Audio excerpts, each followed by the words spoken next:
恐怖在線，恐怖電影。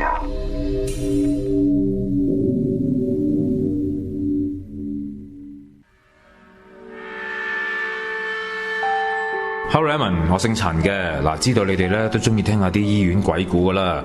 今次係交住兩個貨俾你先啦。其實我一直以嚟咧都唔係高齡人士，但唔知點解今年係見得特別多。嗱，兩單呢都係發生喺南區一間醫院嘅。我記得今年嘅7月14前後幾日啦。咁有一晚我收10點零鐘，咁行出醫院，我發現其他人點解走得咁快嘅？咁我再前後望一望啦。咁其實除咗醫院嘅保安之外，都唔見到有人收工嘅。好啦，當我經過老人院嘅時候，我發現有一個大概5尺2、3寸高嘅人，就企咗喺老人院後樓梯嗰個神台嘅位置，頭耷耷咁樣。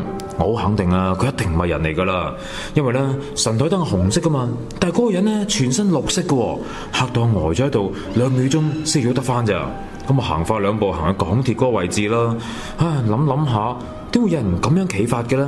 我望翻轉頭咋，經驗唔喺度啦，所以我即刻 WhatsApp 班 friend， 我同佢講話：仆街，你今次見鬼啊！咁咪即刻飛奔行去搭地鐵咯。好彩嗰晚之後冇咩事，事後啊，我都有留意翻呢個神台位噶啦。嗱，另一單呢，就啱啱日前發生嘅啫。咁我哋喺 centre 嗰度做緊嘢啦，5個 staff 都坐埋一齊做嘢噶啦。咁我突然間見到個好高大嘅男人，咁入咗診症室喎。咁我即刻入去睇下啦。哇，裏邊一個人都冇噶。由於嗰陣我哋 centre 都冇病人噶，所以好肯定嗰個亦都唔係人咯。好啦，交住兩個貨俾你先啦。一個平時咧係低齡嘅人士啊，都話喺7月節裏邊咧撞到呢啲嘢喎嚇，咁啊可想而知係真係都呢個7月節好似唔知係咪因為怨氣重咧嚇係咩？點解？我因為我其實曾經之前都講過咧，就係話我其實覺得7月14咧或者7月份咧，即係同平常啲日子冇乜分別嘅嗰個亮度啊，見嗰個亮度。咁但係咧今年係的確係比較好似即係我唔知係地區性定咩啦，就比較見得多少少咯。係嘛？係啊。咁啊頭先講呢個南區嘅醫院，咁唔知喺邊啦。有一個人係咪可以試下打俾佢？嚇！嚟試下啦，現場打俾佢。佢聽希望佢聽啦嚇。係啊，我唔知佢聽唔聽喎。因為佢有單料，好似話係。喂，你好嘛？係失驚無神打俾你。冇錯啦，嗱佢咧就係，我真係唔知講咩喎。喂，小欣子你好。係。嗱，小欣子咧就係啦，咁啊都聽咗好多年啦，多謝你嘅支持啦。喂，有單料就你個 friend 㗎？係啊。咁唔好講邊度啦，係嘛？邊一區啊？純粹分享故事啦，唔好問邊區啦。講到嚇。好啦，咩事咧？哦，冇啊，其實佢都係聽啲同事講嘅。咁佢咧就有個同事係護士嚟嘅。咁有一日就巡病房，咁佢就開門某一間病房，拱門入去，咁就見到有個女人即係其實係一家4口咯，喺個病房入邊。咁但係後尾佢之後 check 翻咧，其實嗰個病房係冇病人入住嘅，即係冇人嘅。哇！咁佢一家4口就唔知係邊度出現咯，即係未必係人咯，咁樣講咧。咁佢望一望就即刻走啦。其實佢一拱門入去，見到佢已經即刻走啦，閂門，因為佢明知係冇人噶嘛，即係冇病人入住嘅。係，哇！咁幾恐嚇，唔係幾驚嚇，唔係恐嚇喎，幾驚嚇喎！一家4口喺齊度咁樣啊。係啊，但係有一個更驚嚇嘅就係佢話原來聽講係好多同事都有見過一個着住古裝即係係咯古裝男咯，佢哋叫做傳說中嘅古裝男，成日出現喺呢間醫院。都係呢一間醫院。咁有冇話做咩㗎？呢個男士？其實佢話有好多同事都見過啊，譬如10個同事裏面，起碼6、7個都有見過咯。佢話常客嚟嘅呢個古裝男。係陀地嚟嘅，應該係嗰啲。係咯，係啊。但係就唔知點解會出現，即係不過好難講嘅。醫院始終乜嘢都有，可能前身起之前嗰個地方好似聽聞都係有啲墳啊亂葬崗咁樣。又係呢啲，唔係唔出奇㗎，因為你諗下，因為佢嗰區附近如果發展嘅時候咧，咁你一定要打地基啊嗰啲嘢㗎嘛。咁裡面喂香港都話有一段歷史㗎啦，係咪先？咁你始終有以前嗰啲骨啊嗰啲就會起咗出嚟啊嘛。咁我想問呢間醫院有幾新咧？知唔知？唔知。唔知。你唔好問佢啦。頗新係嘛？頗新啦。頗新 ，OK， 咁得啦，我大概明啦。係啊。你曾經住過嘅嗰區？係咯，我大概明咯，所以咪就係話，因為我有時都會經過嗰間醫院係，其實係好吊腳下嘅。係。我其實到而家都唔知邊間。好吊腳下嘅嚇。你頭先讀嗰個 email 就係佢 send 俾你㗎。你肯定係佢啊？原來係。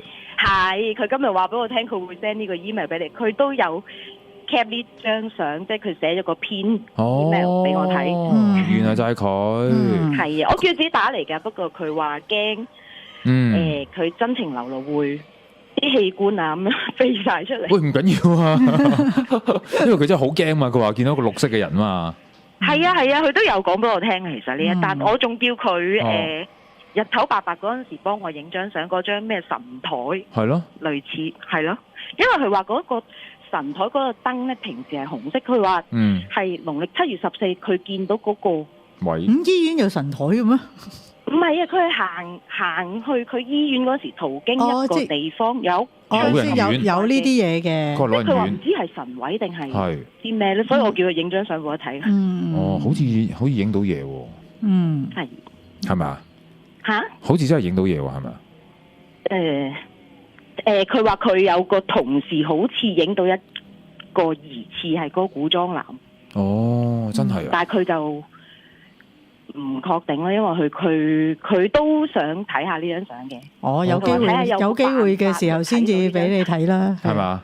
我有見過嘅，係啦。不過我嘗試問下佢可唔可以攞出嚟俾你睇啦。好。呢啲日後嘅嘢就日後嘅話啦，係啊。好。喂，私底下啦。私底下咯，私底下。係因為佢話如果佢同事，係咯，如果費事影響到啦，太公開佢都驚俾人咁啊係炒。明白，好啊，工作重要啊，工作緊要。係啊。好啦，喂，多謝你嘅分享先。唔該晒。好，拜拜。不過如果你話咧，佢阿小欣自己所講呢一間醫院咧，咁其實嗰個地方以前係一條村嚟嘅，以我所知。其實我到而家我都唔知。係啦，以前一條村就係嗰啲唔係話咩黃竹坑村嗰啲，唔係，係嗰啲星鐵屋啊、木屋區嗰啲村嚟。以前就係咁樣，而家就變咗個好新嘅大型醫院啦，一間私家嘅醫院咁樣咯。咁你話嗰度其實係山嚟嘅，全部都係山嚟嘅。咁有冇墳啊？嗰啲有冇乜嘢？絕對係唔出奇咯。你知唔知頭先咧？阿小欣子一講話古裝鬼咧，我即刻諗起香港港島區最出名嗰間公立醫院咧，咪有個宿舍，姑娘宿舍裏面咪有一個古裝青裝男嘅。你有講過？唔係，係嗰陣時你俾我睇嘅有張相啊！我係醒起有件咁嘅事啦。我俾你睇過？係啊，我標嚟張相。個姑娘俾你嘅。係咩？係啊，喺嗰個宿舍度影噶嘛，有個就係着清朝好似官服咁樣嘅，即係前面剃頭，後面有條辮嗰啲嘅鬼喺度。幾時嘅事嚟㗎？好耐啦，都成差不多有大半年啩。哦，大半年？有啊，好耐啫喎。所以好深刻啊！有啲係啊，我有啲深刻，因為你特登 send 張相俾我睇，睇到啲乜啊嘛話。有出過㗎嘛？一定係出過係啊。咁所以我一諗起古裝鬼，我就諗起會唔會係嗰啲咧？會唔會同一間醫院咧？南區嘛？佢都係講南區啊？係頭先啱啱講嘅南區嘛？但係嗰間我知邊間啦，就最出名公立醫院喎。南區嗰間係咪都係南區啊？屬於馬係啊，咪南區咯。係咯，係咪講緊同一間醫院？咁唔係，爭好遠好遠。係啦。嗰間就係接近西環噶嘛，如果你話瑪麗嗰間接近西區噶嘛，咁但係嗰間就真係喺南邊。哦，即係嗰兩隻鬼啊，唔應該唔係一樣嚟嘅。唔一樣㗎，唔一樣，都爭好遠㗎啦。好啦，呢位都係講下啲醫院嘢嘛。好，Vanessa，hello。喂，你好。係啊，仲有靈師啊。Hello，你好。係啊，你好啊，靈師啊，潘生你好，靈師你好。好，你係護士嚟嘅。係喺跑馬地嗰間醫院度做咯，係啊。哦，我記得你講過噶啦嘛，打過嚟噶好似嗬。有冇？係啊，記得。OK。係啊。好點啊？咁其實都想分享翻上次未講完嘅嘢啦。咁其實咧，我哋嗰個部門咧就都要負責翻一啲領取遺體嘅事項嘅。係。咁就會不定期咧，就有啲各樓層嘅同事咧，就會拎住啲文件過嚟我哋部門做一啲即係嗰啲批文嗰啲咁樣啦。咁或者係食環署嗰啲咁嘅人員會過嚟做呢啲咁嘅嘢，即係可能佢哋要去殮房嗰度攞一啲東西咁樣啦，咁我哋亦幫佢做文件咁樣嘅。咁咧我初入職嗰陣時咧，大概係5月度啦。咁我哋樓層有啲男職工咧，就落嚟揸住啲文件，每次佢哋落嚟嗰陣時咧，就兩個同事咁樣落嚟嘅。咁咧跟住有一日咧，我大概睇時3-4點到咧，嗰陣時就天陰陰落緊雨出邊。咁我見到咧嗰兩個男同事入咗嚟我哋部門之後咧，就喺佢哋身後啊，就見到大概係一隻3-4歲 BB 嘅手掌仔咁大嘅，唔知係飛蛾定係蝴蝶啦。就跟住佢哋飛入嚟。咁當嗰兩位男同事咧行到嚟我哋部門做一啲文件嗰陣時咧，佢就停低啦。即係嗰隻蝴蝶啊，就停喺條柱嗰度啊，唔喐嘅，係全黑嘅嗰個即係嗰隻昆蟲。咁跟住我男同事咧就做完晒所有文件之後咧，佢就跟住佢哋即係走咗啦。跟住我問翻啲同事，我話喂，你見唔見到一啲咁嘅情況？即係以前有冇見過啊？咁樣。跟住佢話係呢啲情況時不時都會發生喺我哋部門嗰度噶啦，咁樣咯。即係意思係其實個先人跟住咗，即係附咗落去嘅話，就係附某一啲嘢咯。係啦，係咪咁樣？係啊，咁同埋我記得咧，之前咪有位姑娘咧，係喺元朗有間醫院度做嘅。咁你話有個部門有個同事就見到另外一位同事咩身後有個白影飄咗出嚟嘅。好似係唔知前幾日講過嘅，上個禮拜講過。OK， 有冇印象？冇。Edwin 啲記性係零嘅。冇。做博愛嗰個姑娘啦，唔記得咗叫咩名咯都。咁好似叫貓貓喎，係。貓貓我記得喎。係啊。咁佢話嗰個同事咧，咪話去完唔知拜祭咗邊位先人之後，翻到我哋嘅醫院咧，就又話另外一位同事見到佢身後有個白影飄咗出嚟嘅。係啦，有啲印象啦。係啦。咁其實呢件事呢個古仔我都有聽過嘅，因為我啲同事講過嘅。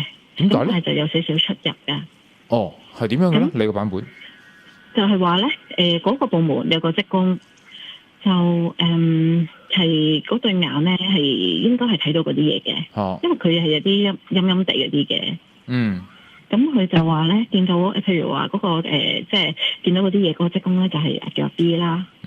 咁佢就話有一日咧就見到唔知喺邊度喺邊個樓層行翻落嚟咧，就見到有個白色影一路咁樣跟住佢翻去自己嗰個即係嗰個病房嗰度咁樣，唔係即係嗰個寫字樓嗰度，係啦個部門嗰度。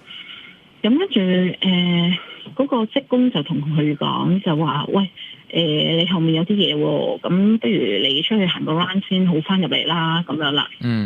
跟住嗰個同事就聽佢講，就話行翻出去行一個圈啦，即係可能圍繞醫院一周咁樣行翻一個 round 咁樣先翻入嚟。咁跟住後尾其他人就話：喂，咁而家嗰團白色影仲喺度？佢話飄走咗，飄咗去後欄嗰度咯。即係我聽翻嚟個就係咁樣嘅。咁會唔會同一個定係另一個都有啲咁嘅事件就唔知啦，係咪？呢個就唔清楚啦。咁你咁啱嗰日聽到嗰件事，類似係原來你聽過嘅咁樣啦。唔係。係我同事親口講翻俾我聽嘅。但係電話佢話真係有個白影飄咗出嚟嘅。咁但係另外一個職工就同佢講話：喂，有個白影跟住你，你最好行出去行一陣啦，咁樣咯。咁究竟係咪佢話去完即係親人嘅白事咁樣跟住翻嚟就唔知啦，係咪？唔係啊，係好似話應該可能係另外一樣嘢嚟嘅，我覺得係，因為就係話嗰個同事就要帶啲 patient 上病房，咁有啲 patient 可能喺上面樓層過身嗰啲咁樣咧，所以唔覺意跟住翻佢。跟住佢翻去自己部門嗰度。咁另外一個職工就見到就話喂，你身後有啲嘢喎，咁你不如行咗喺出邊行一行先啦，先好翻入嚟咁樣咯。咁啊，係啊，可能佢迷路啫，係咪真係？見到可能啱啱可能台即係搬完佢嘅時候，繼續跟住佢。係啊，唔知噶嘛，有時可能真係突然間又突然間走咗嗰啲咁樣。OK。係啊，就係咁咯。好，喂，咁啊多謝你啦！你而家都仲喺嗰間醫院做嘛？係嘛？係啊，仲喺嗰間醫院度做啊。哦，好啊。同埋咧，我自己有啲親身經歷嘅都喺嗰度。好，你講埋。係啦，係最近嘅。咁最近咧，我就編咗翻夜間咁樣啦，即係放工都好夜噶啦。咁啊9點幾10點咁樣嘅。咁我間醫院門口咧就要過條馬路先可以過對面街咁樣嘅。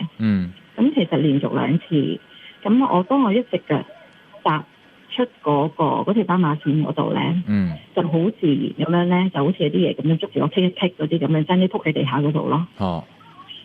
係啦，因為連續2次都係咁樣，咁所以係咯，咁我覺得有啲奇怪咁樣啫嘛。咁你因為你睇唔到，你唔知發生咩事。可能係啦，咁或者可能嗰陣時有啲石屎地棘嗰啲咁樣，咁但係即係其實好多同事都講，佢話入去呢間醫院度做，因為呢間醫院都好歷史悠久嘅。係啊。咁佢話其實即係都最好喺嗰個職員證嗰度袋住張符，咁就會穩陣啲咁樣咯。真係要咁啊？唔係啊，即係有啲嘅有啲同行嘅時候咧，譬如擺嗰啲咩佛嗰啲佛卡啊、觀音卡啊、經文啊。係啊，有啲咧即係職工姐姐咧，佢哋都係咁樣嘅，佢哋都係話：喂，姑娘，你嗰張職員卡乜都冇嘅，你最好袋翻咯咁樣咧。你翻夜間啊，行開啲橫街嗰啲咁樣咧，即係啲樓層咧夜咗，咁可能有啲即係嗰啲 centre 嗰啲冷巷咧，好清靜咁樣，你自己一個人行咁。始終都要有啲護身符咁樣咯。因為係啊，或者係嗰啲咩平安繩啊嗰啲都有啊。而家唔再興話攞條鎖匙啷嗰啲㗎啦。係啊，冇。係啊，因為係同埋咧，佢哋而家好興就係帶住隻銀鴨喺手度啊。等銀鴨。有啲職工咧，隻手會帶住隻銀鴨㗎。咁個銀鴨係咩？係開晒光，有晒符咒嘅定咩咧？唔係嘅，你街即係求其買一隻銀手鴨咁樣，即係等同於官人你就話要喺裙嗰度或者喺制服袋嗰度插住把鉸剪咁樣啫嘛。係啊，即係咁嘅 meaning 咯。即係啲即係諗住銀器就同鉸剪嗰啲色啊，或者嗰啲質地類似。差唔多。係啦，就係咁咯。咁你有冇帶啊？我就未有啊，不過就自己衫袋嗰度有把鉸剪咯。真係有把鉸剪㗎，你都真係。係啊，姑娘因為要做嘢啊嘛，唔係啩？係嘛，姑娘因為做嘢唔係因為辟邪啊嘛，係嘛？兩樣啦，係嘛？兩樣啦，因為啲姐姐都話喂，姑娘你乜都冇嗰啲咁樣，其實都唔係咁好。佢話不如你帶住把鉸剪啦，咁樣咯。嗱呢啲就即係寧可信其有啦，係咪？有時會咁樣嚇，即係辟下邪咁樣嚇。好啦，喂，咁啊，多謝你分享先啦。OK，好，唔該晒 Vanessa，OK，好，拜拜。咁你有冇啊？我冇。係啦，佢根本就想見，佢攞嚟做咩啫？邊得嚟有貨交俾你啊？咪係咯，佢寧願係零保護啊。係啊，我真係零保護啊。係咪啊？我冇帶任何咩平安繩啊、佛牌啊。咩卡啊、鉸剪啊，你根本就想見，同埋你根本諗住做埋殮房添啦。我咪做殮房唔關事嘅，即係純粹興趣嚟嘅。喂，嗱有單嘢咧就唔關醫院事，但係幾得意係嘛？係我講完可能我覺得 Jam 哥會驚。點解？因為 Jam 哥個寫字樓好似係觀塘啊嘛。咩觀塘大班人喺度做嘢啦？佢唔係啊，其實佢嚟嚟去都係嗰幾間茶餐廳食嘢嘅啫嘛。咁你講啦。咁咧事緣咧就係咁嘅。有一次咧，我就去呢個觀塘嗰度食呢個早餐啦。咁咧跟住咧就其實咧就有一啲咧就雙人台咁樣，咁啊2張細張台拼埋，跟住隔一條少少嘅罅，跟住又擺另外一張台咁樣噶嘛，係咪？即係一般茶餐廳係咁。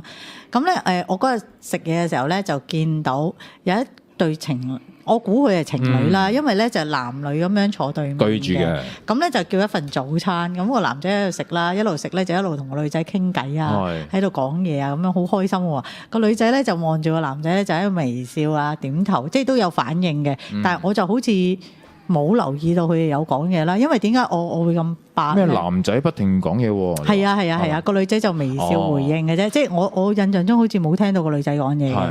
咁但係因為我又聽住個耳機啊嘛，聽緊聽緊你嗰個節目，咁啊，因為個男仔講嘢好大聲，所以我隱約都聽到佢講嘢嘅。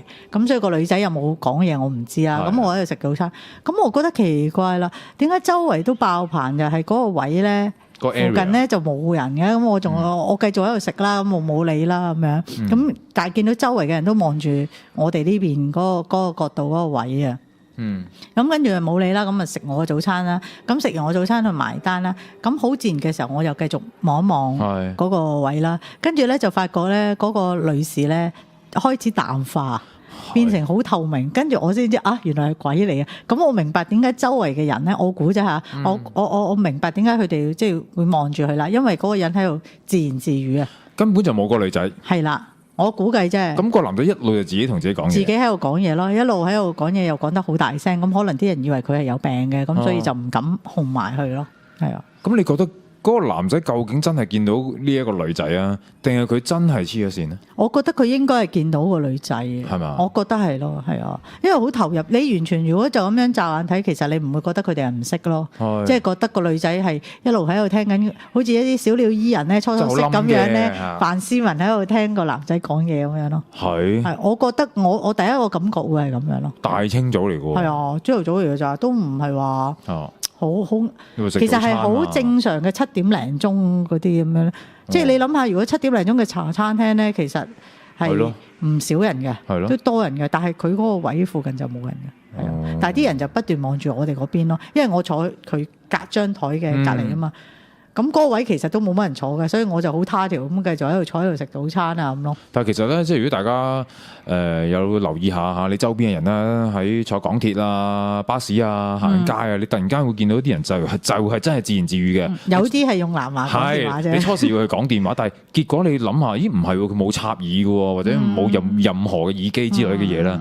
你又發現啊，香港其實好多呢啲人嚟㗎。係啊，係真係好多㗎。但係有啲係可能思覺失調啊，或者係精神病嚟啊，有啲可能佢係真係同嗰啲對話都唔定。嗱，所以究竟佢係真係有病啊，定係原來只係我哋見唔到佢，見到佢嘅朋友係啦，咁就另作別論啦。咁啊，所以小心啲，無論係真係精神啊，或者呢方面嘅嘢，可能大家都要觀察多少少。其實都要，即係我覺得都要打醒翻12分精神嘅。而家我因為之前聽阿 Jam 哥嘅節目都講得啱，佢一個道理講得啱。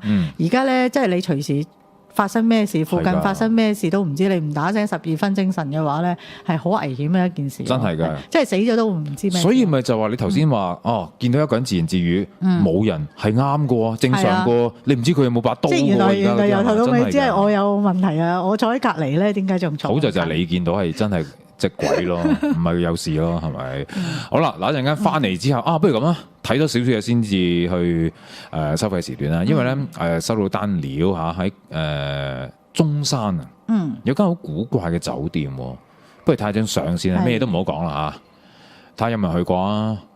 喂，基本上冇嘢㗎，咁睇落幾靚。好啦，問題就嚟啦，點解中間有個八卦中間嗰個陰陽嗰個？係咯，點解咧？有咩事呢？間咩酒店點解會有個八卦陣喺度嘅咧？咁樣，好啦，一陣間咧就會同大家交代下。有位朋友就俾咗單料我哋嚇，即係應該係啲 friend 嚟嘅，其實嚇咁有冇人睇下回應下呢間酒店有冇住過？發生咩事咧？好啊，咁收費時段就會睇得到噶啦。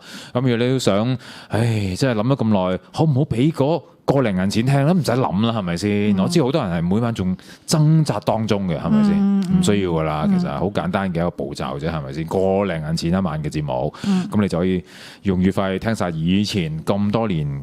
幾年啦，最少付費時段啦，你有本事1個月可以聽晒嘅，幾百集咁樣啦，咁千幾集都已經，咁可以上翻 mmpoon.com 啦，或者係 bigbear.com， 又或者 bigbear 嘅手機 app 啦，呢個程式上邊用呢個 con 亦都可以付費聽得到嘅。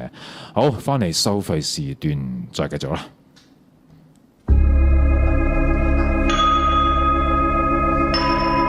潘少聰，恐怖在線。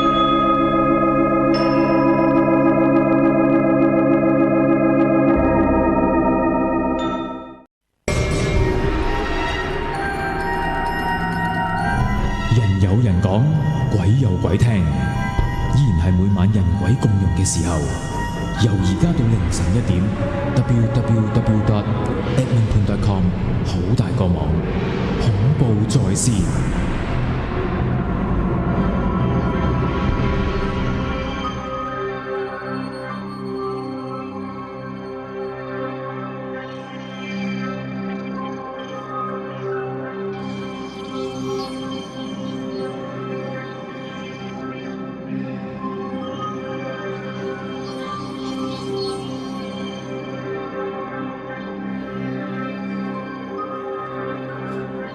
今晚呢位嘉賓呢，就本來已經喺上個禮拜呢，就揾咗佢上嚟傾偈嘅，咁但係突然間呢，有啲事件發生啦，咁所以就改咗今晚上嚟啦。好，嚟啦，請。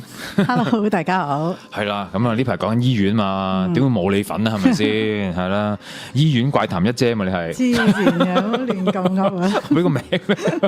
好啦，請靈師。係。喂 ，OK 喎，呢個名好嘛？咩啊？黐線醫院怪談一姐。就以後用呢個朵啦，唔好啦，唔好揾呢個玩。好啦，喂，點啊，靈師？係。好啦，喂，今晚咧，我想講一個地方先，因為咧，我就同阿周發元師傅咁傾緊偈啦。咁佢咧就俾一個地方我，佢話喂，有個地方可以去下行下喎。我話邊度啊？咁樣，因為佢話日前咧佢坐咗個的士，因為佢公司就喺山林道附近嘅，咁可能佢會坐的士啦。咁嗰日咧佢就話坐咗個的士司機嘅車啦，咁兜咗佢行一條比較可能快少少嘅路啦，就係伊利沙伯醫院嘅後邊一個細路。咁嗰條細路咧原來可以係經過殮房過咁樣講喎。咁佢同我講就話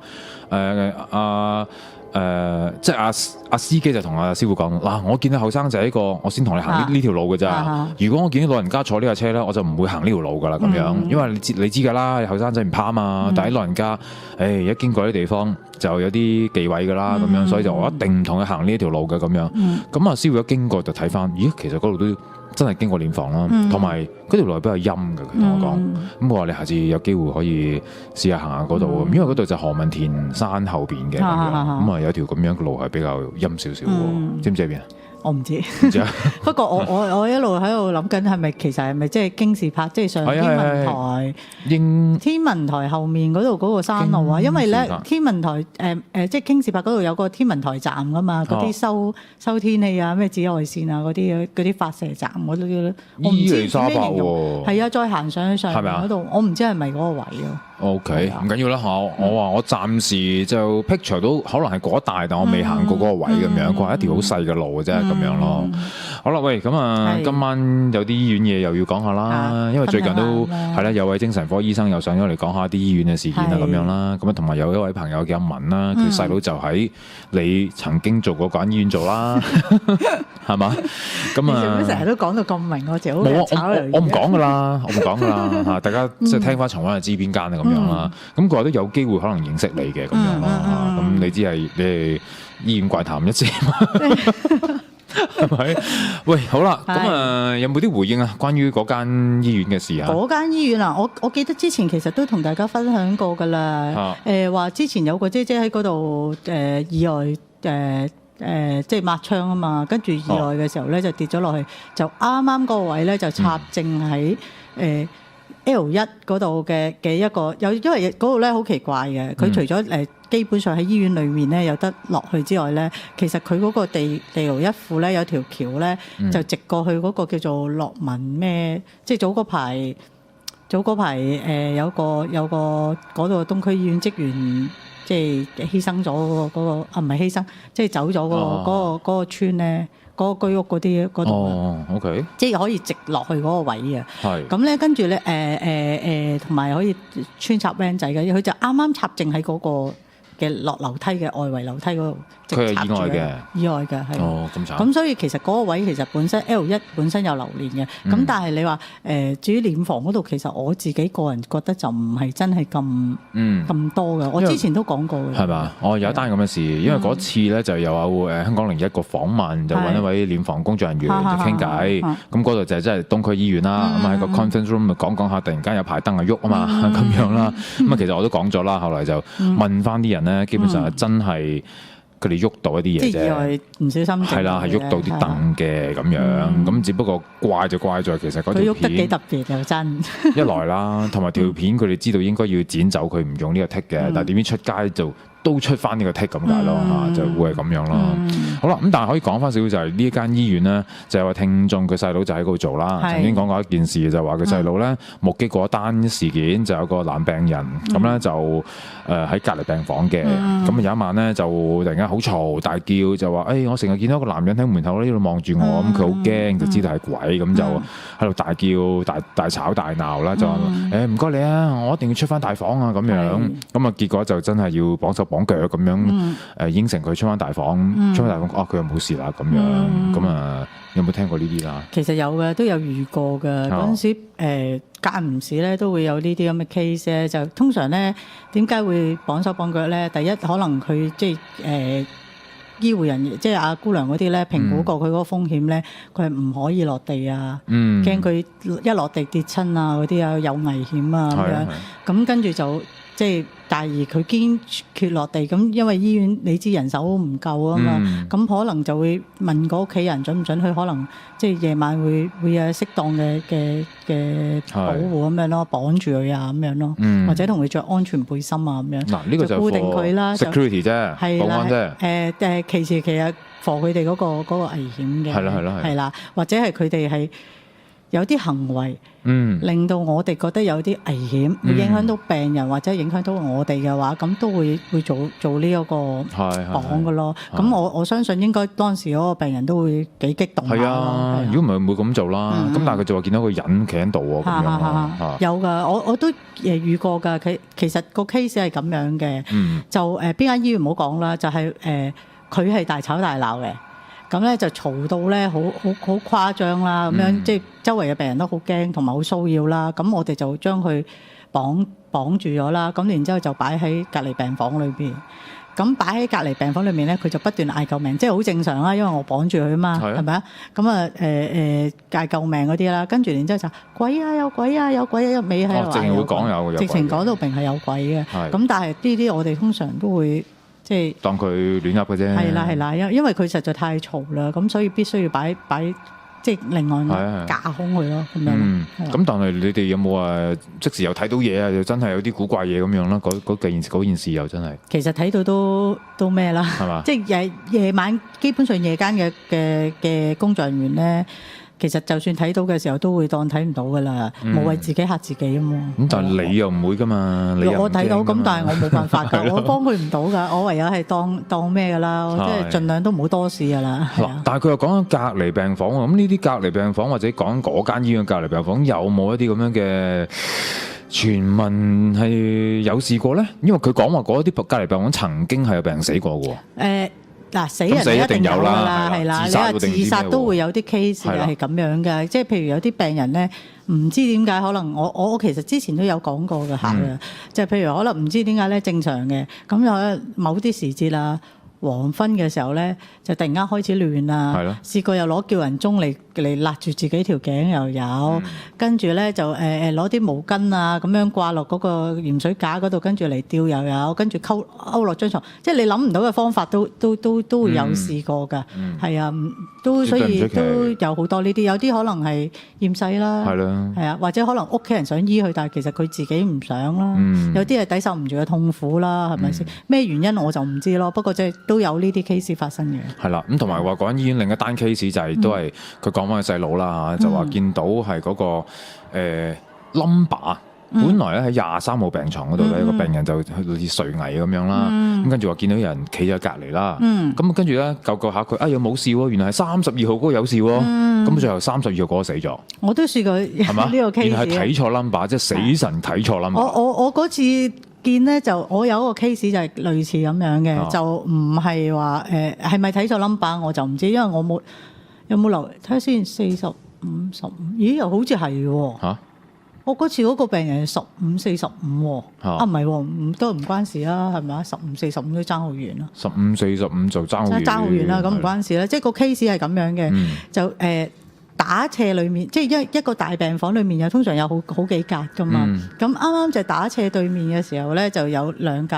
咁而兩個病人咧都係垂危嗰啲嚟嘅。咁其實咧開頭嗰個即係呼吸咧都係合格啊，或者脈搏嗰啲都屬於叫做 OK 嘅，即係可以接受嗰種嚟嘅。咁咧跟住有一個病人咧就即係我求其俾我諗法去啦，45咁樣啦。我45嘅時候咧就佢屋企人嚟晒㗎啦，其實都。佢突然間嗰個 pulse 咧就突然間下降，跟住咧就可能30、20、10冇，跟住機響啦，因為佢插住機啊嘛，喺度乒乒乓，咁我哋就推晒啲儀器預備去猜佢啦。咁猜嘅期間咧，咁我喺隔離嘅袖手旁觀咁周圍喺度睇啊咁樣啦，就幫手其他嘢啦，因為冇份猜噶嘛，我哋呢啲。嗱，阿靈芝唔係護士嚟㗎，我哋呢啲冇份猜，我哋喺度睇嘅啫嘛。咁跟住之後咧就我見到咧當時咧就有一個人影就喺佢個頭嗰個隔離，就烏低，好似喺佢耳邊講嘢咁樣嘅。咁係一個影嚟，好明顯係一個影嚟嘅。我唔知係男定女，我睇唔到。咁跟住之後咧，佢嗰個脈搏咧又上翻喎。係啊，呼吸脈搏又上翻咁樣喎。佢上翻嘅時候咧，點知佢對面房嗰個咧就同一時間咧就走咗啦。咁樣。但係點解會我知道對面房同一時間走咗？因為我講過啦，嗰邊喺度猜緊啊嘛，咁我就會周圍去巡噶嘛。咁跟住我見到呢單嘢嘅時候，跟住我就繼續做我嘅常規工作啦。咁譬如可能去 check 下啲病房啊，睇下有冇啲咩異樣啊，有冇咩病人需要啊咁樣咯。咁我就點解嗰個人突然間嘅對面嗰個係啦，怪怪咁，好似即係佢眼碌碌咁樣嘅。咁但係咧，佢就瞳孔影即係好明顯係放咗噶啦。但係佢冇嗌，乜都冇嘅。跟住然之後咧，嗰個機就，但係嗰個脈搏都未落晒嘅。咁但係你其實摸到佢都有啲涼咁樣嘅感覺。咁佢又即係應該係嗰個體温比較低啊。咁跟住就一路開始就睇佢落。咁跟住我就即刻又再嗌姑娘，姑娘呢邊都有喎咁樣。但係嗰個上翻喎，嗰個正常翻喎。咁我唔知兩件事關唔關事咯，就要有啲咁嘅 case。咁但係嗰個有冇即刻喺隔離又見到個黑影啊？我冇啊，嗰個就冇啦，冇見到，係啊，我冇見到黑影，係啊。咁救翻佢個黑影係咪走咗？即係你講先前嗰個咯，我冇見到啦。跟住之後，即係由佢一路上翻嘅時候已經唔見咗啦。我琴日咪就喺收費時段講咗一個類似咁樣嘅情況，係一個醫生有陰陽眼嘅醫生嘛。咁啊，大概就係話佢救緊啲病人就係手術室啊，講緊。咁啊，見到個病人啦，咪應該話見到個黑影喺度，因為佢係陰陽眼嘅，咁啊見怪不怪咁樣啦，咁啊可能都有人望到啦咁樣。咁但係當時個病人係危急噶嘛，咁啊唔理啦，咁啊繼續救啦。救下佢，突然間又冇事喎嚇，又好似救得翻喎，咁啊黑影唔見咗。好啦，咁啊再過多一陣，個病人又個情況又危急啦，個黑影又出現翻喎，咁樣來回2、3次，咁最後佢係見到個畫面就係話見到個黑影埋近咗身邊，即係見到佢下半身，隻腳踩住咗嗰個機器，我唔知係咩機器，總之好似有條喉定唔知咩嘅，咁啊踩住咗個機器之後，個病人就 certify 咗。咁跟住佢聽到句就唔好救噶啦，唔使救噶啦，唔好阻住我做嘢啊，夠鐘啊嗰啲啦，其實就係即係死神嚟啦。係啊，你唔使救佢噶啦，係啦，即係咁樣咯，有件咁樣嘅事件咁樣咯，係咯。其實唔出奇啊，因為嗰陣時喺急症室嘅時候都經常性都話遇到啦，即係好奇怪。但係即係有試過見過黑影啦，有陣時就見過自己嗰個佢嗰個鬼魂已經喺隔離啦，係啊，都會有呢啲 case 發生咯。好啦，喂，最近有啲咩 case 咧？有有一個幾得意咯，我覺得，因為咧有陣時咧，即係始終如果你喺一間醫院做得耐啊，咁樣你都會唔多唔少都同啲病人會相熟啊，打交道啊，咁樣大家傾好做啦。咁啊識得有個病人喎，咁佢咧就即係坐輪椅嘅，咁咧佢就係每一晚咧夜晚嘅時候咧，佢10點零11點鐘到咧，佢就一定要躝落街咧買宵夜啊、食嘢啊咁樣嗰啲嘢㗎。咁你有衰 OK 啊、71嗰啲咁嘅嘢㗎嘛？咁啊咁佢又會落去咧買嗰啲叮嘢食啊，或者嗱佢自己話買宵夜啦，咁佢永遠都有盒飯攞翻嚟嘅咁啊，即係可能會食煙啊嗰啲咁樣啦。咁於是者佢因為佢幾好人㗎，咁佢係即係譬如隔離左右床有啲咩異樣嗰啲咧，佢都會幫手我哋嗌我哋啊嗰啲各樣啊，嗌唔出嗰啲即係隔離嗰啲病危嗰啲啊，有啲咩事啊，咁佢哋會嗌我哋幫手嘅，即係因為可能個病人自己本身嗌唔出啊咁樣啲啊。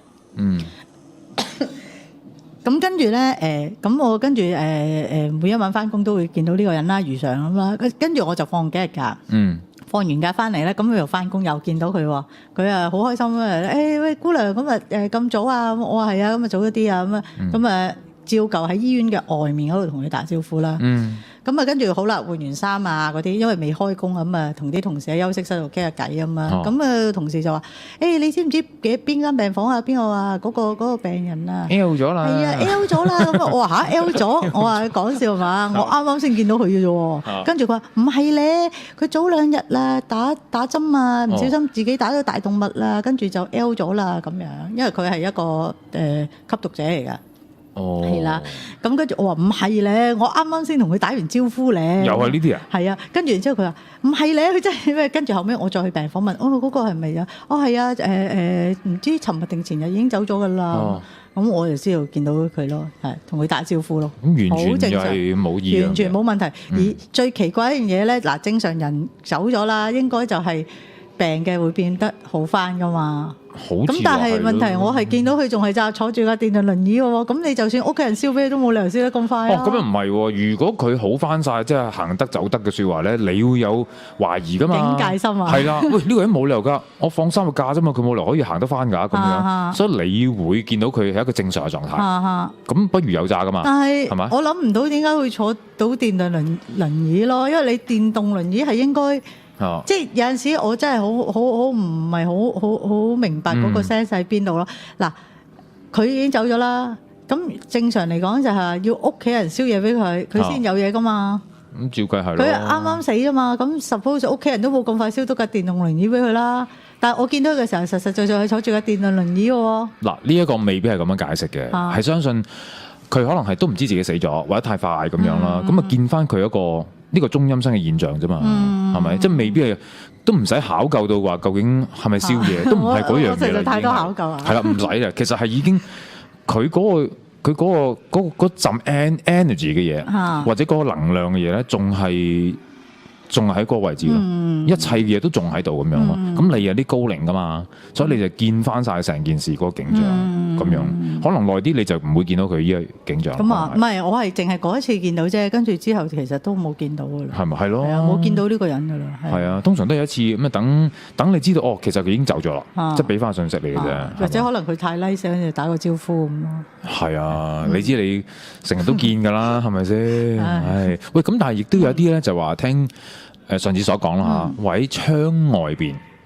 係啦，喺窗外邊見到人即係 say hi 啊，即係嗰啲情況，有啲病人會咁樣講噶嘛。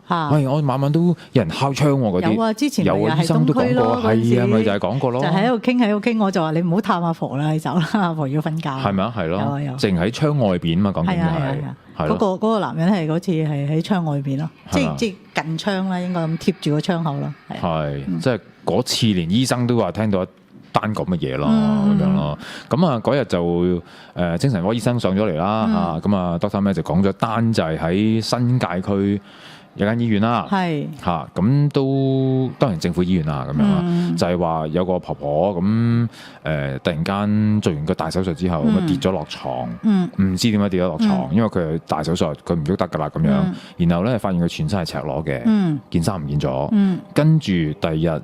啲工作人員就喺後樓梯，就見到有一件嗰啲病人衫，咁啊摺得齊齊整整，就放咗喺角落頭度。我呢個又真係好有冇聽過呢啲？呢啲我見嗰啲冇咁咩啊！我自己上次見嗰個 J 男，我已經覺得好誇張噶啦，已經係我冇其他嗰啲冇乜咁驚天動地。係嘛？嗰個係向住你自 J 嗰個啊嘛？唔係向住我自 J，背住我。背住你，仲有冇見到佢啊？嚇冇啦，跟住出我唔知係咪出咗院定咩啦。係啊，跟住好耐冇見到佢啦。係嘛？因為之後我冇喺嗰個病房做，跟住隔咗好大段時間先再翻個病房，已經冇見到佢，我亦都冇再細問。係嘛？係啊。但係聽講阿凌師最近就想話調部門啊。係啊。點解咧？想調？唔係，我其實見到咁啱得咁巧見到嗰個殮房請人啊嘛。哦，佢請咩咧？係啊，又係請個殮房嗰個服務員咯。哦，即係直情係好似上次01訪問。係啦，嗰應該係嗰個 case。我睇工作性質就似係咯。係啊。咁係做啲咩嘅咧？就真係。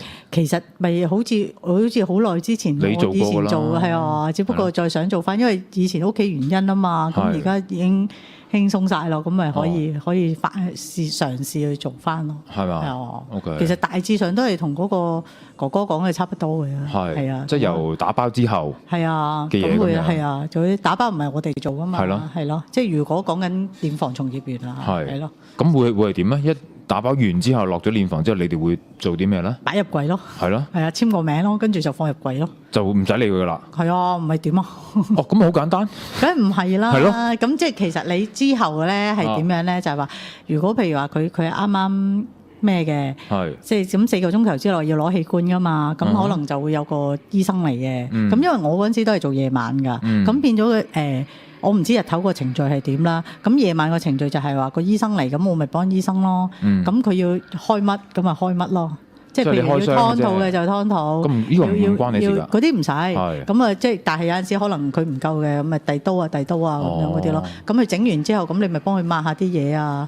但係喺個殮房度做嘅咩？佢唔係將條屍會搬翻去？我唔知而家啦。以前嘅時候咧，我以前做嗰陣時嗰間嘅醫院嗰個職位嘅時候咧，就喺個殮房裡面嘅。哦。即係呢個殮房裡面好大嘅，咁跟住除咗擺雪櫃之外，有寫字樓啊，亦都有一個房仔，有一個房仔咧就好似你嗰啲小型手術室咁樣嘅。咁啊有張鐵床，咁鐵床兩邊咧有啲坑嘅。咁就即係流啲水嘅時候就可以流啲水啊咁樣，咁嘅隔離有盆啊有喉啊咁樣，即係可以洗啊咁樣。即係淨喺殮房裏邊做埋。喺殮房裡面嘅個小手術室。OK。類似小手術室啦，我其實應該叫解剖室啊。同埋唔會個個都要攞嘢出嚟噶嘛。唔使。係咯，唔會個個噶嘛。你除非係因為半夜係我嗰陣時做半夜嗰陣時係好 special case 啊，就係即係人哋捐器官啊，同埋我嗰次見嗰次咧就係佢捐眼角膜啊，咁所以就。睇住咁，你有冇見到有個先人啊？嚇，我冇睇翻自己俾人劏嗰次冇，會唔會咁樣？我嗰陣時冇見到，我嗰陣時佢記得，我覺得最乾淨係殮房喎。係啊，係啊，我由頭到尾都覺得最乾淨係殮房喎。因為已經係既定咗，已經死咗啦嘛，係咪？因為通常咧，我所見啦，我唔知其他嗰啲所謂高齡人士係喺邊個位見到啦。我自己見咧，我反而喺產房嗰度見得最多。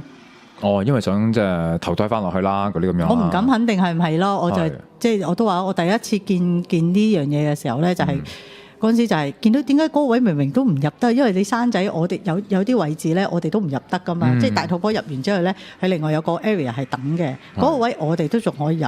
跟住再入去生嘅過程嘅時候咧，係助產士啊或者姑娘或者醫生啊嗰啲入噶嘛，就唔係我哋入咯。而我就係見到嗰啲人，穿牆嘅，穿過棟門嘅，哦原來我見鬼啊！咁嗰陣時開始慢慢先知道，啊原來我見到嗰啲係鬼嚟嘅。咁有冇跳落肚度？我冇見到。係咪咁樣投胎嘅咧？嗱，如果你真係要投胎，係咪要跳落去？我都入唔到去，我係只係喺外面嗰個見到佢入去嗰個房啫嘛。我見。咁你覺得會唔會係啊？嗱，俾你成日見到呢啲嘢，你覺得會唔會係咁樣跳落去啊？定係一個意識咧？我覺得嗱，如果我用一個想像空間嘅話，我就覺得應該係好似上身咁樣咧，即係睇電影上身，跟住然之後坐落去個大肚婆個肚嗰度瞓落去咁樣咯。即係我自己覺得會係咁樣咯。好啊，睇下有冇喺唔係殮房，即係呢個手術室啊，嗰啲都叫手術室啦。啊，屬於係啩？我應該係叫解剖室啊嘛。又唔屬於，我其實都唔知嗰個叫乜嘢，因為又唔可以叫界定佢為一個房嘅。係，總之就係話咧，有冇人喺嗰個工作環境裏邊，即係助產士之類嘅嘢，或者醫生見過係你有陰陽眼嘅，係睇過有靈體。嗰個生仔房係啦，生仔房。淨跳落個身體度嘅，會唔會咁樣啦？哇，嚇鬼死！今晚準備生佢大寶寶。好啦，嗱，一陣間翻嚟咧，今晚 email 咧，有一位朋友咧就咁啱又交貨啦。佢講係南區一間私家醫院。係咪啊？我唔知喎。佢有講㗎，佢有講係啊，南區嗰間私家醫院究竟係邊一間咧？咁啊，唔知有冇顯示啦。陣間。好嘛，翻嚟聽下佢講咩啦，下睇有冇回應啦，同埋我哋試下呼籲有啲朋友啊，佢好似有啲料嘅，覆咗你未啊？唔好掛喎。覆咗你未啊？佢話唔好掛喎。唔好爆啊！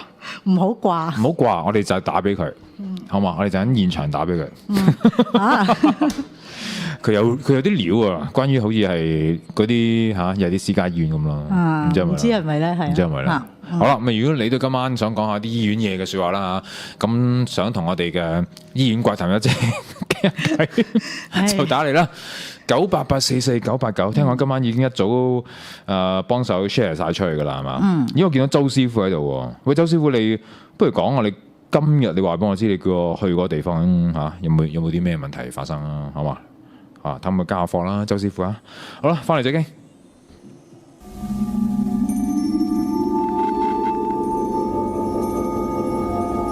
潘兆聰，恐怖在線。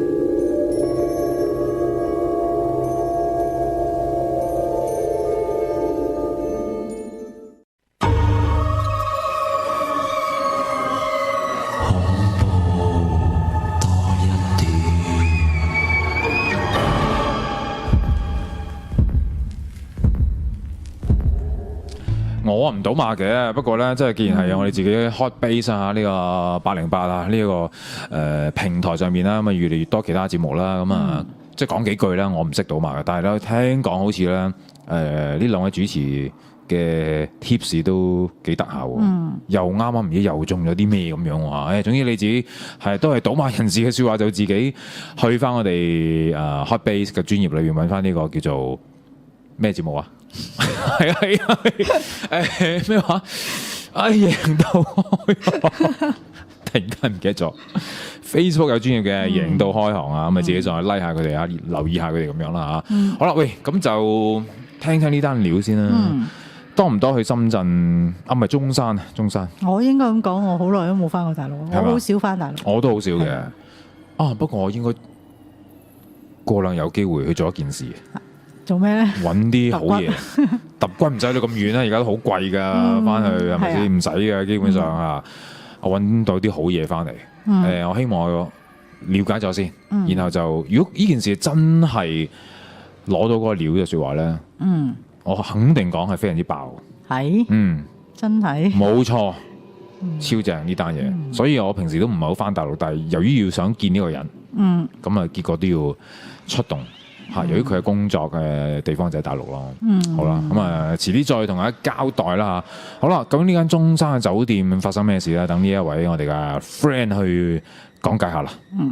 嗱，呢兩張相咧就有朋友影俾我嘅，就喺中山石岐維也納酒店，即係喺康華路嗰間維也納酒店。咁佢喺佢間房度影落嚟嘅。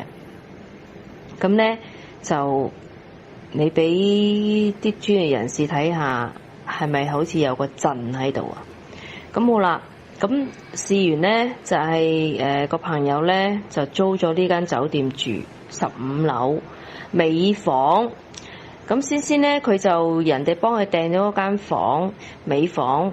咁啊，後嚟有個朋友知道佢尾房，就叫佢：哎呀，你千祈唔好住，千祈唔好住，改第二間房。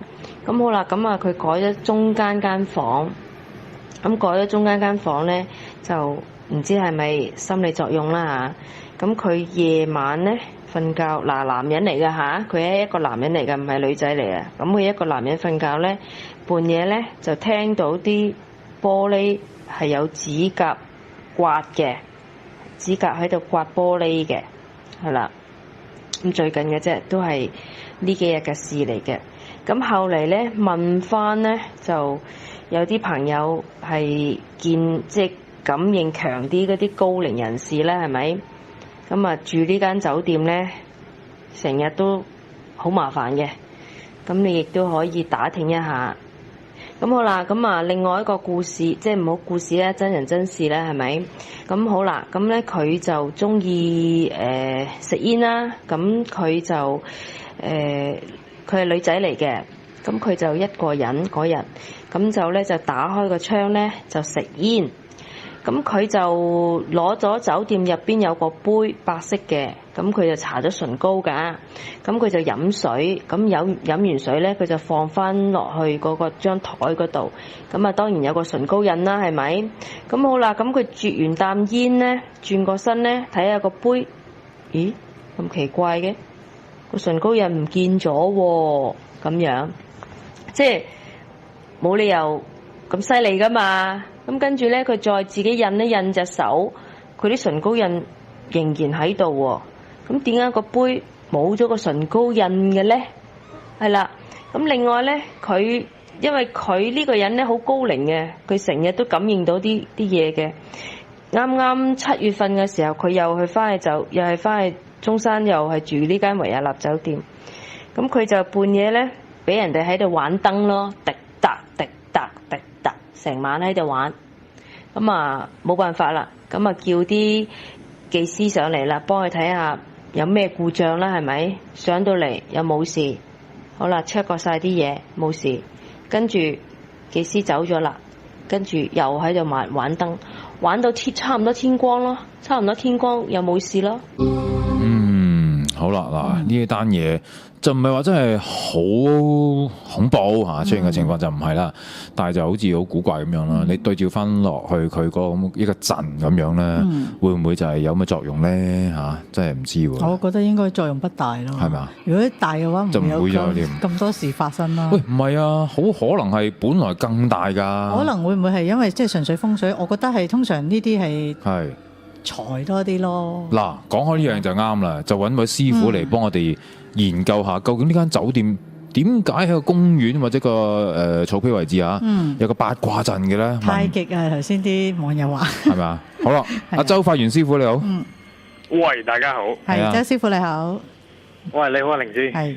好啦，你係咪解釋呢樣嘢啊？其實打嚟。唔係，其實我頭先想話阿靈芝咧，其實好勇嘅，因為咧我哋嗰陣去長洲嗰陣，佢第一個衝入去嘅。哦，佢係咁嘅，佢呢啲因為本身好勁嘅，我排第一個噶嘛。係啊。咁我都諗緊我點樣入去嗰陣，入邊未開燈噶嘛。係啊。咁佢已經嘣一聲跳咗入去，我所以覺得佢好犀利。嗱，講翻少少就係我哋嗰次啊，就同蘋果動新聞。哦，係啊，失敗嘅7月14。7月14咁啊，租咗東堤一間啦，空宅。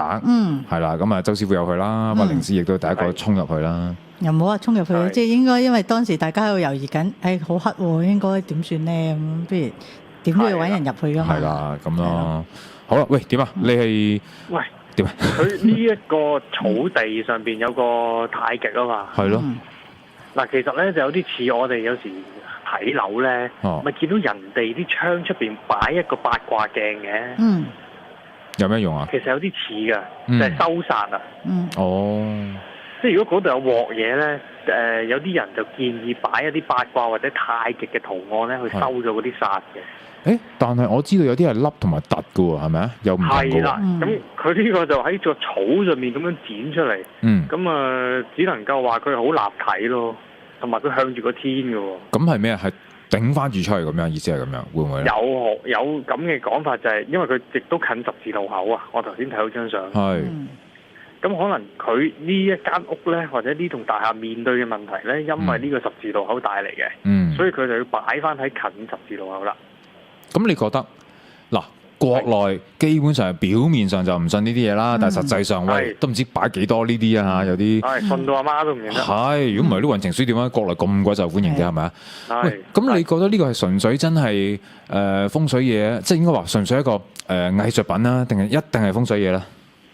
表面上係一個藝術，係一個中華文化嘅一個結晶啊！咁但係實際上咧，一定係有啲手腳做咗落去嘅。如果唔會，根本唔會搞個八卦出嚟啦，係嘛？冇可能。冇錯，佢係都搞個毛澤東像啦。如果係就係咁樣。好。咁啊，你意思都係應該有啲嘢噶啦。係啦，係啦。但係應該唔關辟邪事啊，應該我覺得係賺錢多啲係嘛？會唔會啊？會唔會咧？賺錢多啲，賺錢即係嗰個，你即係如果佢真係假設性佢係一個風水個格局啊，係咯，會唔會係即係賺錢多過係辟邪？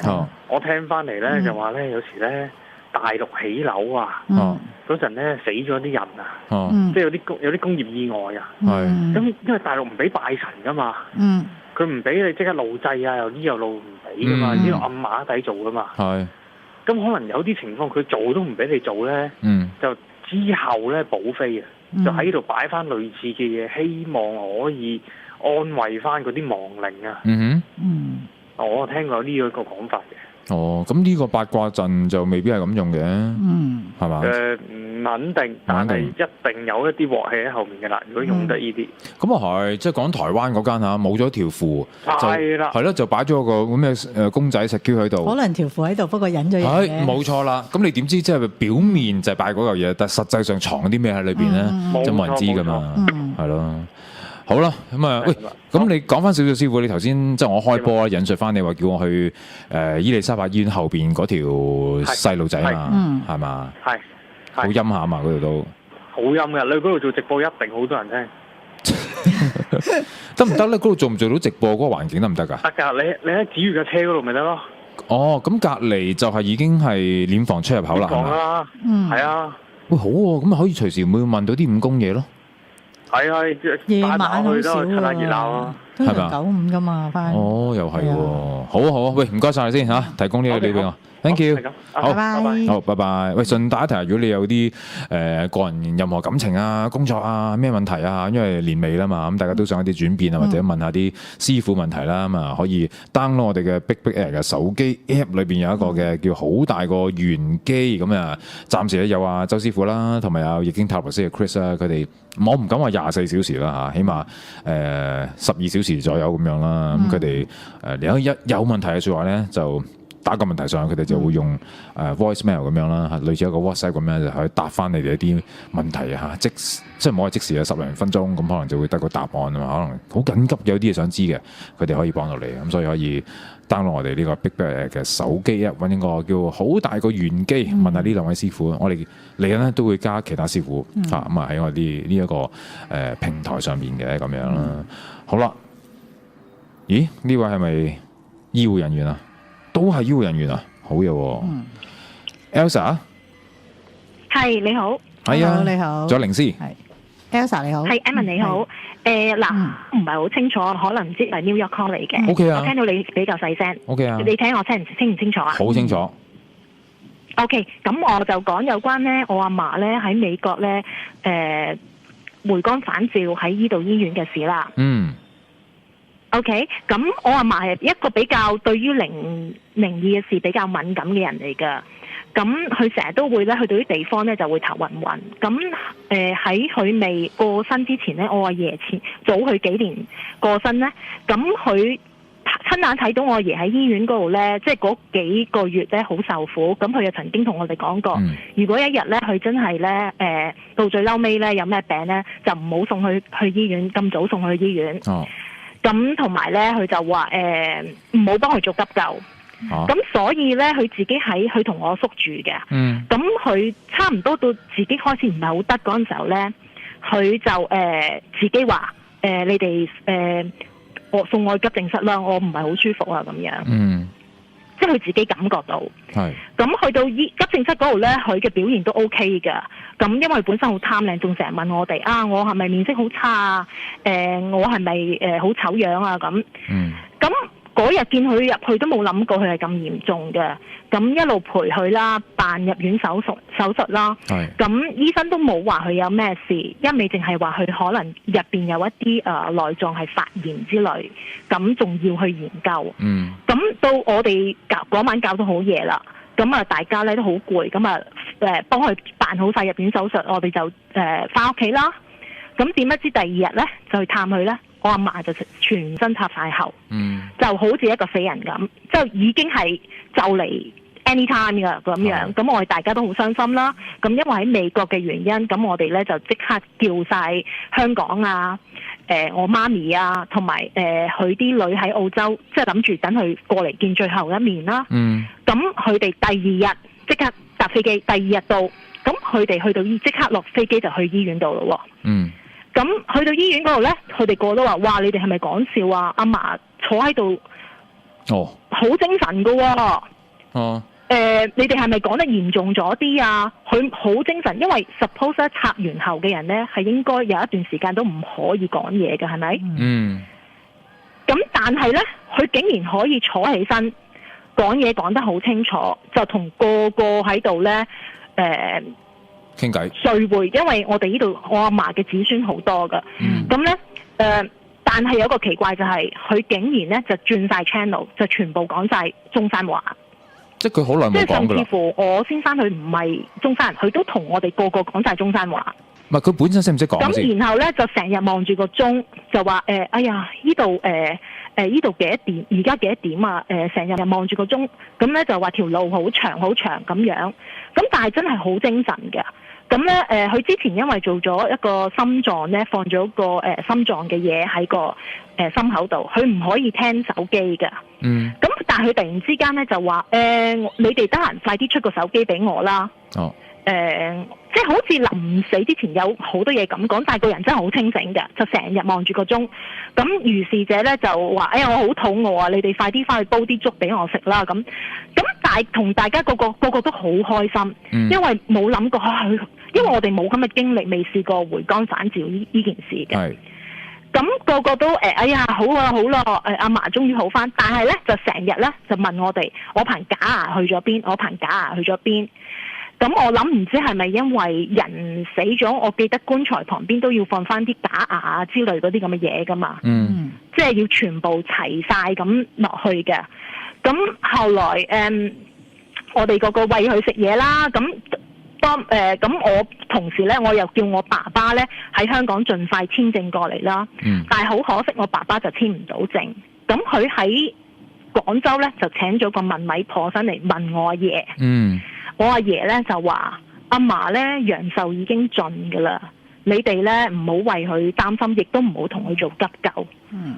到時到後咧，我會變成一隻蟲之類嘅嘢咧嚟接阿嫲走㗎啦咁。喂 Elsa， 咁我哋嗰晚咧就個個都好舒服啦，就個個翻屋企瞓覺啦。點不知佢完全聽唔到，半夜3點鐘醫院 call 嚟啦，我接電話。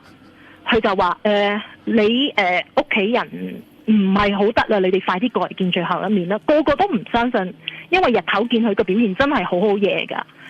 咁後來呢，就我哋去到醫院啦，阿嫲又變翻一個好似死人一樣，全身插晒喉啦。咁嗰陣時已經係清晨時間，咁醫生就問我哋個個子孫走埋一齊，佢話你願唔願意掹喉啊？因為基本上佢所有嘅內臟咧都已經係唔 work 噶啦，係要靠機器嚟幫佢俾佢氧氣。如果一掹嗰個維持器咧，佢就會2-3個鐘頭就會過身噶啦。咁我哋知道阿嫲係唔想做任何急救啊，咁我哋話佢都80幾歲咯，咁算啦。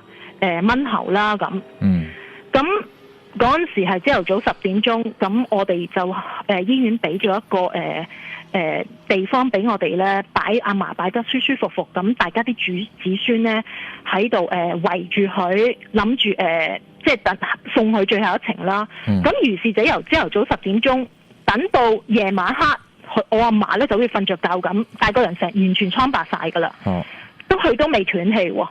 咁但係咧，佢就將阿嫲送咗去5樓一個地方，俾我哋喺嗰度陪佢到最後一步。咁大概夜晚7點鐘啦，有一隻好大隻嘅烏蠅就飛喺阿嫲個床頭嗰度。咁咧，我哋都覺得好奇怪，好少見到咁大隻烏蠅，而且咧嗰層樓咧，因為美國啲醫院咧係密封式嘅。5樓我哋諗，除非係跟 lift 上嘅，如果唔係咧，都好少會見到有昆蟲呢一樣嘢喺個醫院入邊出現咯。而且佢伏咗喺阿嫲個床頭度，一路由6、7點開始伏到10點。咁後來咧，阿嫲就最後一啖氣，唞即係好大力咁扯一下，跟住咧嗰隻烏蠅咧就好似一縷輕煙咁樣就走咗啦。咁我哋喺度諗嗰個唔知會唔會就係阿爺翻嚟帶阿嫲走咯。明白。喂 Elsa， 你聽唔聽到我講嘢㗎？清楚啊？聽到，而家聽到。喂，其實咧，我想問下嗱，第一，你頭先講阿嫲突然間會講翻啲中山話係咪？係啊，佢平時唔講中山話，係我哋啲子孫真係識聽嗰啲，佢先至會講，或者講是非啊，咁先講中山話嘅。佢係識講嘅，我以為佢完全唔識嘅添，咁佢係識嘅。係識講嘅。好啦，咁另外就話，咁醫院點解會嗱？我都一陣間會問下你啦。咁既然係一個咁重病嘅病人，點解無端端佢會俾個病人掹晒喉嘅？突然間又會嘅咧？唔係俾個病人，唔係因為呢度嘅醫院咧就嚇。即係我意思係點解佢容許個病人咧？佢會問家屬你要唔要繼續插？其實因為插住啲喉咧，個病人都好受罪嘅。但係嗰刻佢唔係去到最後噶嘛？唔係，其實係最後噶啦，佢係要靠嗰啲維持器而令到佢有呼吸，但係基本上佢所有嘅器官咧都已經係衰竭晒噶啦。唔係，我講緊第一次啊。唔係㗎，其實咧，一般咧，如果年紀大嘅老人家或者係佢哋已經係有啲病重嘅病人嘅話咧，通常咧有陣時醫生咧就會同家屬傾咧，就係有一個 agreement 就係話佢個狀態咧有機會可能會走嘅。咁咧需唔需要簽一份文件？嗰份文件就係話會唔會做搶救？因為嗰陣時我阿爺阿嫲都有簽嘅，就係話咧，如果萬一有咩事嘅時候，我哋幫唔幫佢做一個急救咧？譬如話可能佢即係 check 到啲腦譬如血已經都唔會自己運身啊，氣管已經有啲腐爛啊，或者係已經其實佢已經好辛苦啊，或者可能佢喘得好緊要，即係可能俾100% 嘅氧氣，佢都係好呼吸道好低啊。咁與其咁樣嘅時候，佢咁辛苦咧，就不如就可以就同意之下，我哋唔俾任何嘅 support 佢，咁等佢慢慢自己走咁樣。哦 ，OK， 咁所以係啊，同埋我相信醫護人員咧，佢哋都會識得。即係學阿靈芝頭先講，佢哋會知道，雖然佢嘅狀況最後嗰一刻係好似好正常，但係佢哋可能都知道係 anytime 㗎。OK， 明白。好啊，喂，多謝你嘅長途電話分享。下次再同你講啦，亦都係有關於一間美國嘅，係我阿嫲阿爺佢哋初頭嚟美國嘅一間鬼屋，住咗喺一間鬼屋嘅經驗。喺 New York 都係。係啊，喺 New York 噶。喂，好啊，喂，好啊，嚟啦，下次再傾啊。下次再傾啊。好，唔該晒，好，拜拜。拜拜。咁你有冇接觸過回光返照嘅情況？經常性，我自己就冇回光返照。唔係你接觸啊？如果我有嘅時候，我想問你有冇接觸咯？咪就係話，唔係問你。當然好多，成日好多，因為其實咧，你會睇得出嘅。譬如話咧，同啲病人相處得耐咧。同埋我哋會有啲咧，每一個 hour 咧做一次生命表徵噶嘛，即係譬如量血壓啊、探熱啊、check 下嗰個含氧量啊嗰啲諸如此類啦。咁有啲其實你會睇到佢好反覆啊，或者開始啲血壓偏低啊，咁但係又未至於話低到要即刻搶救啊嗰種咧。跟住咧，你開始會發覺咧，可能有陣時身體咧，即係覺得佢突然間異常嘅低溫啊。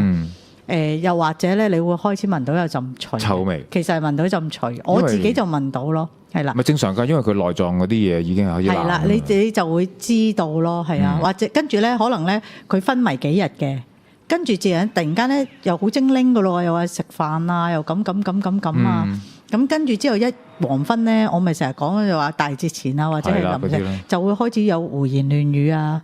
又話見到邊個啊，見到邊個啊，見到邊個啊咁樣嗰啲咧喺度傾啊，又話我阻住佢啊，又叫我救佢啊，又話有人要拉佢走啊咁樣，又話哎呀我要着翻條褲先啊咁樣，係啊都有呢啲㗎，跟住就話我要着翻條褲先啊，姑娘攞咗我條褲綁住我啲手腳，我跟唔到你行啊。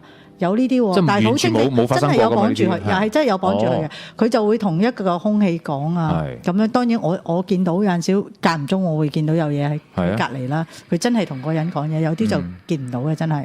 咁咧就話等我先啦，我而家俾人綁手綁腳，你一係幫我解咗先啦。我跟唔到你走啊咁，即係都會有呢啲咁嘅 case，好精神嘅。跟住一到天光咧，即係成晚裡面都好精靈啊。跟住又同你講嘢，又要斟茶遞水翻諸如此類啦，跟住一天光突然間可以喺半個鐘頭或者1個鐘頭之後急劇惡化嘅，好多時都係咁。我爺嗰陣時都係咁嘅。咦？咁其實我突然間諗，其實即係個天對我哋都不薄嘅。嗱，當然唔會個個有回光返照㗎，唔會有啊，唔係個個人有。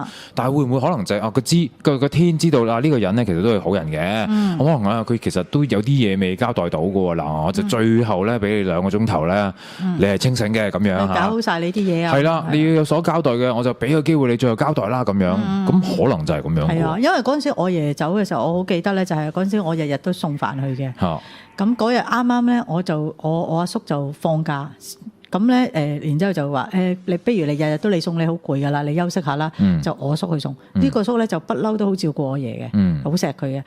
咁咧跟住就送。咁我媽又去探我爺爺，餵佢食飯啦。咁佢就問我媽，叫我媽斟盆水俾佢梳頭，因為我爺好貪靚，要抹面抹身，着得好整齊嘅。雖然醫院衫，但係佢着得好整齊。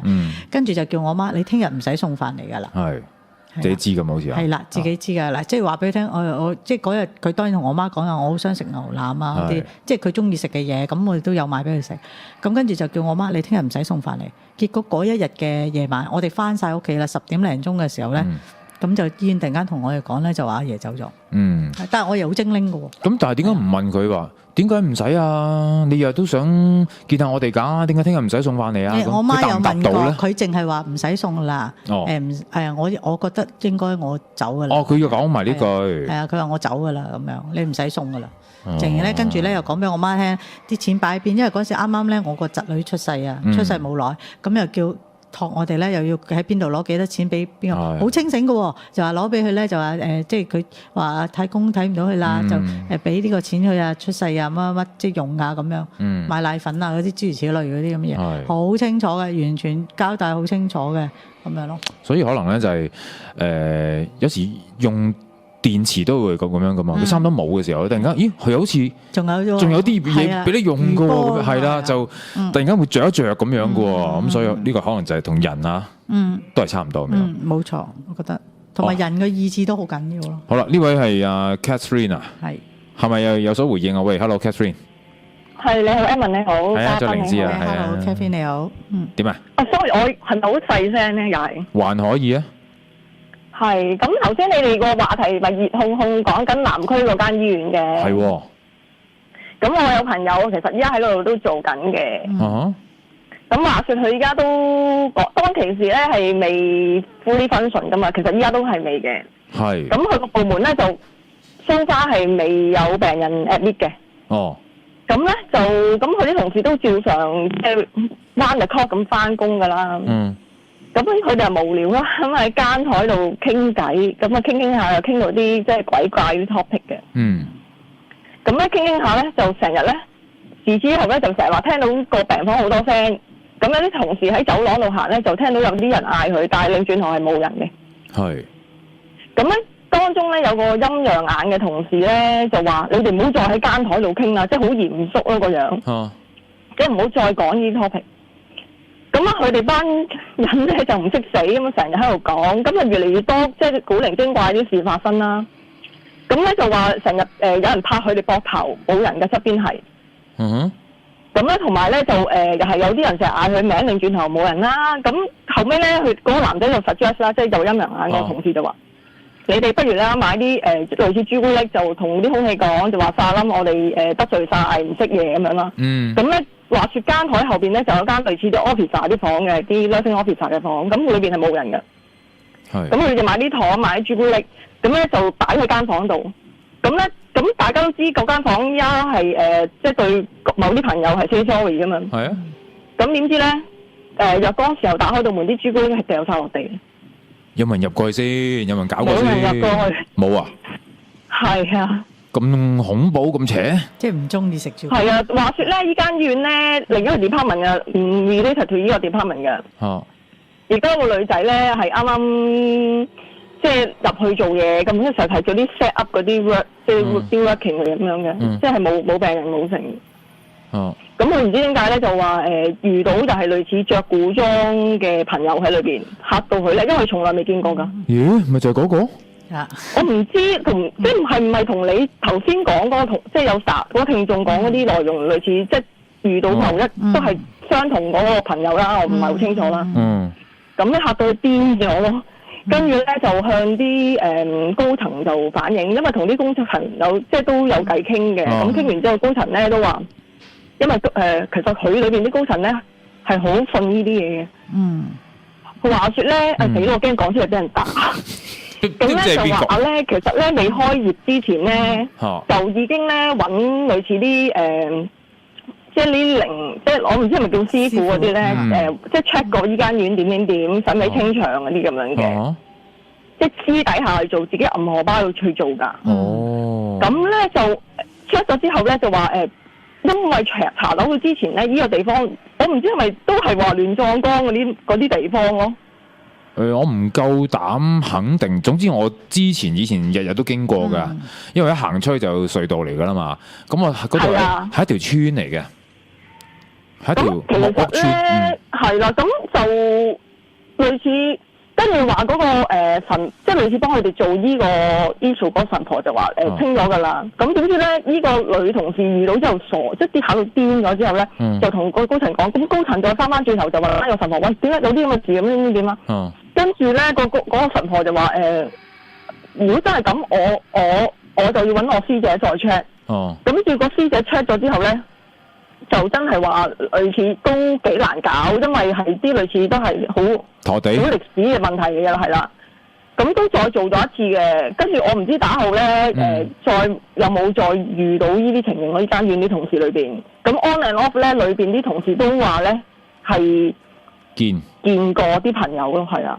咪醫院有一啲唔出奇噶啦。喂，但我想問，問題醫院 so far 係未有dead body 啊嘛，即係類似係一個入去呢嘅人，未有 dead body 都可以有嘅，因為點解咧？歸咎於歷史嘅問題咯。如果係因為本身係冇即係 after opening 呢間院做嘢，即係因為啲自然死或者意外死係冇做過呢啲問題噶嘛，冇接收過呢啲病人噶嘛。但係都會見到嘅問題就係另一個層面嘅事咯。咁一定係個地問題咯，如果咁講。係啦。但我想問呢間醫院有冇宗教背景㗎？好似冇講。佢係外資㗎嘛，因為係咯，應該冇宗教背景嘅。係啊。OK。死我驚人打，我講咁多。都唔知係邊個啦，啱先。同埋都唔知咩醫院啊，我到而家都其實唔知啊。你唔知啊？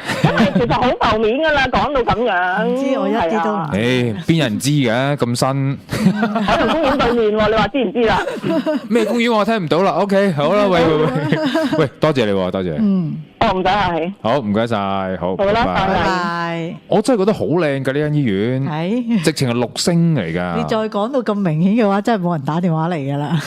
唔會，覺得好驚。又唔知係邊個係咪先？不過咧，話係咪亂葬崗？其實我覺得咧，咪成日有啲朋友仔咪成日話有冇咁多亂葬崗？但係你計翻咧，香港淪陷嘅時候咧，其實周圍都係亂葬崗，係一啲都唔出奇。咁啊係，因為基本上嗰陣時，我記得我阿婆生前都講過，佢以前咧就係周街瞓咧，都係攞啲屍體咧，即係攞啲炭啊，搽喺個面，跟住咧就瞓喺啲屍體地下，即係下面啊。即係煎屍底嘅，咁咧就驚啲日本人咧去捉咗佢哋啊咁樣，咁咧啲日本人就會隨地咧，即係可能見到佢瞓喺度扮死咧，就會攞嗰啲長槍上面有啲劍啊，就插落嗰啲去睇下佢係咪真係死咗。咁所以我諗下周街屍體都唔出奇啊，因為睇好多歷史資料，其實香港嘅時候真係遍地都係屍體，係咯。嗱，係唔係我唔敢講，但我再講一次就係呢條係一條老村。咁你知老村咁實有好多人，你唔好話亂葬崗，咁佢啲居民葬喺邊咧？都係葬翻喺條村裏邊嘅啫嘛，山頭嚟。我睇過嗰張相咧，嗰個所謂古裝人其實都唔係好古裝嘅，所以其實嗰個你估計嗰個係啱嘅，即係話即係可能比較近代少少嘅民初嗰期啦，再係啦嗰啲咯，嗰種咯。好啦，咁我哋咁啊，好多謝大家一齊講下醫院嘢，大家中意聽啊嘛，咁啊我哋。